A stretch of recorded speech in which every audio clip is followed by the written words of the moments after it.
Buenas tardes, soy Héctor Enciso Carrillo.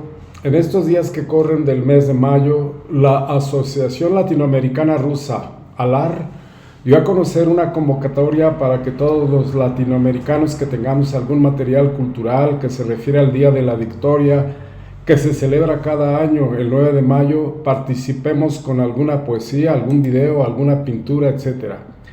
Dado que yo soy un mexicano que siempre he tenido una profunda admiración por la gran gesta heroica del pueblo soviético que realizó en la Segunda Guerra Mundial, escribí una narración que trata del heroísmo de Nikolai Blasov, quien planeó la fuga de cientos de prisioneros soviéticos que estaban siendo torturados y asesinados en el campo de concentración de Mauthausen. Dada la extensión de la narración, leo solo algunos fragmentos de esta historia. Hace unos días leía yo en los periódicos digitales nacionales o extranjeros la noticia de que se conmemoró el 80 aniversario de la liberación del más famoso campo de exterminio nazi que existió en la Segunda Guerra Mundial, el campo de concentración de Auschwitz. Me llamó la atención el deplorable hecho de que en esa conmemoración asistieron jefes de Estado de Europa como Olaf Scholz, canciller de Alemania, el rey Carlos de Gran Bretaña, Emmanuel Macron, presidente de Francia, y otros. Incluso asistió Volodymyr Zelensky, presidente de Ucrania, del cual se sabe que es partidario de la ideología nazi, a pesar de ser de ascendencia judía. A quien no se invitó a esa conmemoración fue a Rusia, a pesar de que fueron los rusos, cuando pertenecían a la Unión de Repúblicas Socialistas Soviéticas, los que liberaron a los presos sobrevivientes al bestial exterminio a que estaban siendo sometidos miles de presos en los campos de concentración nazis.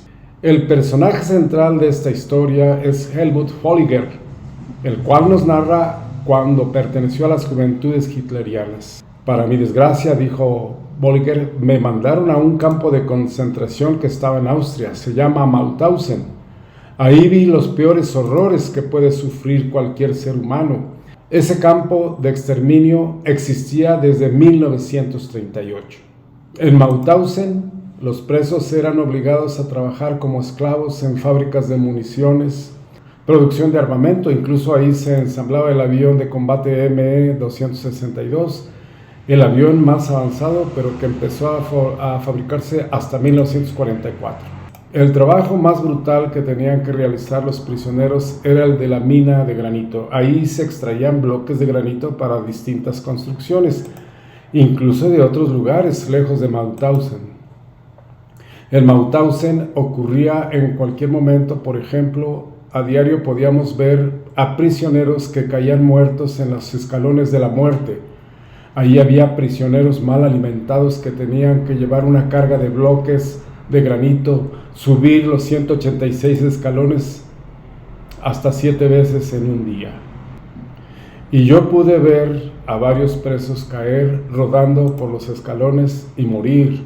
Algunos de esos que caían, si todavía estaban vivos, los remataban a palos o culatazos los soldados alemanes. Algo horroroso que hasta el día de hoy me sigue pesando en el alma.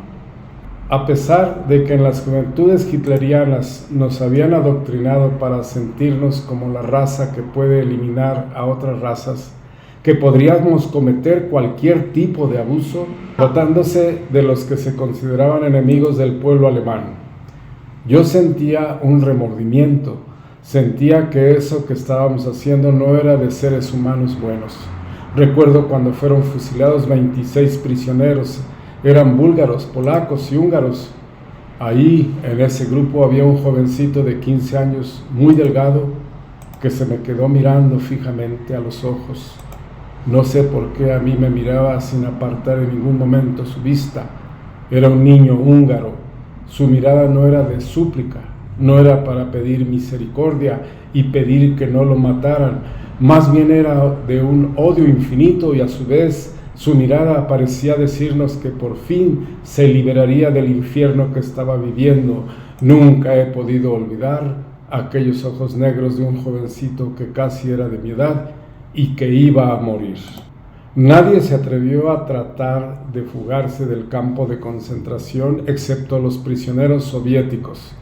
Los soldados nazis, desde los oficiales de las SS hasta los que formaban parte de las juventudes hitlerianas, tenían mucho odio a los soviéticos.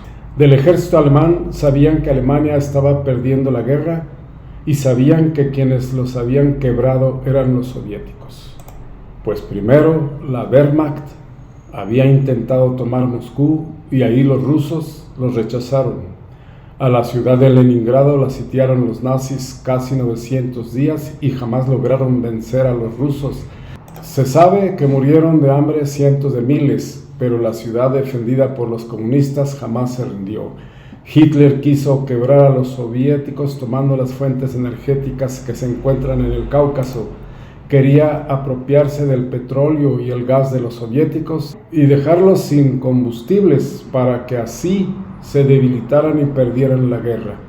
Por eso desplazaron a un poderoso ejército hacia Stalingrado, pero ahí los soviéticos se defendieron heroicamente y derrotaron a los alemanes. El ejército de Hitler comenzó la retirada y se reagrupó para dar la batalla más grande de tanques y artillería que conoce la historia, en Kursk, y una vez más los alemanes fueron derrotados. Desde esa batalla perdida, los soviéticos fueron obligando a los alemanes y a sus aliados italianos, rumanos, húngaros a replegarse y salir de la Unión de Repúblicas Socialistas Soviéticas. Y lo peor para los alemanes es que estaban ocurriendo que ese año 1945 los soviéticos comenzaron a liberar a países de Europa Oriental como Polonia, Checoslovaquia, Hungría, Bulgaria y Rumania. Ahí no había camas, los prisioneros, aún siendo invierno, dormían en el suelo y los oficiales de las SS cada noche nos mandaban a algunos de nosotros, los de las juventudes, a aventar agua para que los prisioneros sufrieran más. Los prisioneros, como podían, trataban de secar el piso y a duras penas se cubrían con costales de harina o cualquier trapo que conseguían. La comida que les llevaban a esos prisioneros era apenas de 1/4 parte de la ración que les daban al resto de los presos. No tenían cucharas ni platos, les arrojaban la comida podrida al suelo o si había nieve en el patio, ahí se las arrojaban y los dejaban comer hasta que esa comida ya estaba congelada. Yo creo que en la historia de la humanidad nunca se ha visto tanta crueldad.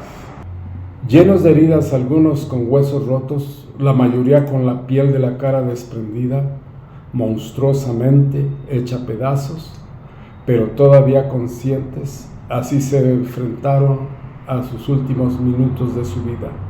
La Unión de Repúblicas Socialistas Soviéticas y el socialismo triunfarán y barrerán con esa escoria. ¡Viva el glorioso pueblo de la URSS! ¡Viva el comunismo y viva la humanidad libre de fascistas y de explotadores! El olor a carne quemada, después de unos minutos, salía de aquellos hornos que eran como tubos empotrados en la pared. Cuando terminaron de quemar todos los soviéticos, salí afuera de aquella barraca de la muerte, me fui atrás de la misma y comencé a vomitar. Estos son solo algunos de los fragmentos de este cuento que escribí hace algunos días y quiero decir que la historia del alemán que trabajaba en México allá en los años 70, que se llama Helmut Bolliger, es una historia que tiene que ver con el arrepentimiento profundo que tuvo un participante del lado del ejército nazi.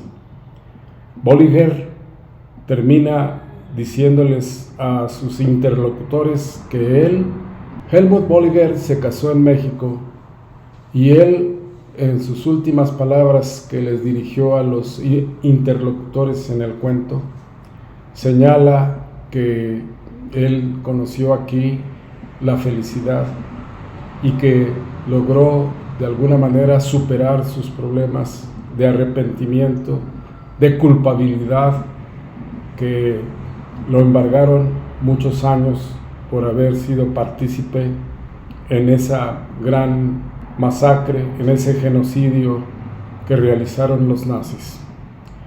Yo creo que este 80 aniversario que se celebrará el próximo 9 de mayo en Moscú debe de tener presente que todos los seres humanos tenemos que tener claro que fue la Unión Soviética la que salvó a la humanidad.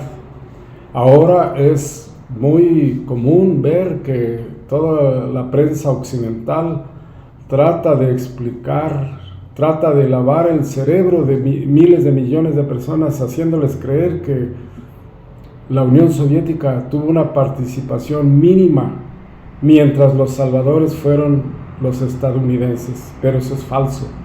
Fue la Unión Soviética la que salvó a la humanidad, pues ahí murieron 27 millones de personas. Se habla mucho del holocausto de los judíos, donde murieron 5 o 6 millones de personas, pero no se compara con el holocausto del pueblo soviético. Por esta razón, esta historia contribuye a hacer claridad a todos los seres humanos que puedan acceder a este cuento, para hacernos claridad de esa gran gesta heroica del pueblo soviético. Muchas gracias por su atención.